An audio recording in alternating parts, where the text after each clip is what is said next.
ডাকসুর উদ্যোগে ঢাকা বিশ্ববিদ্যালয় এলাকায় ভবঘুরে ও ফুটপাতের ব্যবসায়ীদের উচ্ছেদে অভিযান চালানো হয়েছে। ডাকসুর সদস্য, প্রক্টোরিয়াল টিম, পুলিশ ও সিটি কর্পোরেশনের সহায়তায় এই অভিযান চালানো হয়। বান্ডেল থাকলে প্রতি সেনমানিতে টাকা বাঁচবে। বিকাশ সেনমানি বান্ডেল কিনে জিতুন প্রতি লেনদেনে। বৃহস্পতিবার সন্ধ্যায় টিএসসি এবং মেট্রো স্টেশনের নিচে এই অভিযান পরিচালনা করা হয়।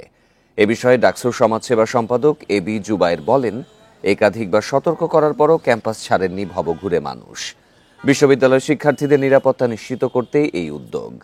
বিশ্ববিদ্যালয় এলাকায় মাদক সেবন বন্ধ করতে আগেও কয়েকবার অভিযান চলেছে বলে জানান ঢাকা দক্ষিণ সিটি কর্পোরেশনের নির্বাহী ম্যাজিস্ট্রেট।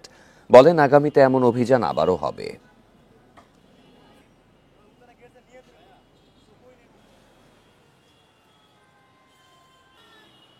ক্যাম্পাস এলাকাটাকে মাদক সেবী, ছিনতাইকারী এই ধরনের মানুষজন যারা আমাদের বিশ্ববিদ্যালয়ের শিক্ষার্থীদের জন্য নিরাপত্তার হুমকি সৃষ্টি করতে পারে, এই সমস্ত মানুষদেরকে আমাদের ক্যাম্পাস থেকে সরিয়ে দেয়া এবং তাদেরকে স্থায়ী পুনর্বাসন করার জন্য ব্যবস্থা নেওয়া হয়, সেই উদ্যোগে অভিযান পরিচালিত হচ্ছে। এখানে আমরা তো কন্টিনিউয়াস উচ্ছেদ অভিযান করা হচ্ছে এবং জনসাধারণের নিরাপত্তার জন্য যা যা করেন আমরা তো চেষ্টা করে যাচ্ছি। কিন্তু আপনি যেটা বলছেন, আমরা এর আগে বেশ কয়েকবার অনেকবার উচ্ছেদ করেছি এবং ভবিষ্যতে এটি চলমান থাকবে।